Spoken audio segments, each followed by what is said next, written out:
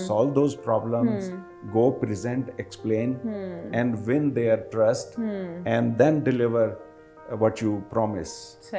With every field, with every walk of life, every phase of life, there are always challenging times. For example, let's say you're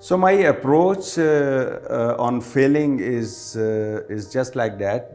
I go back, I reevaluate, reassess myself, find out the reasons, and try not to repeat it. There are always external factors, but we must cater for those kind of risks while planning what you are trying to do, that you don't fail. But there will always be an external factor in failing, but I don't believe that it should be more than 20%. Yeah, so I would go back and on the drawing board, and I will reassess myself, not to repeat those mistakes or miscalculations. And how long does it take for you to come out of it and just move on? No, it's a business as usual.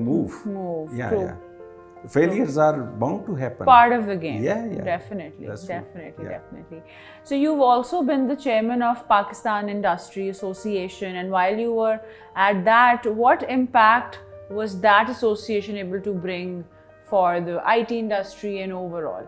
It is, about 20-25 years ago, we started this initiative, and I would start with a few names like Jahara. I worked with her in the very early stages, evolved and nurtured Pasha to a very powerful and very effective industry association as of now, and lots of people has contributed a lot. Nowadays, it's being driven by younger people. I do contribute at my level, whatever, but I have no aspirations to continue to be a chairman or the contributor in terms of a CEC member or elected position. So, but my contributions are always there. I do advise them. I do talk about industry issues at various forums and at Pasha as well. So Pasha is very close to my heart. Yeah. That's great. Given that you are an entrepreneur yourself and a successful one,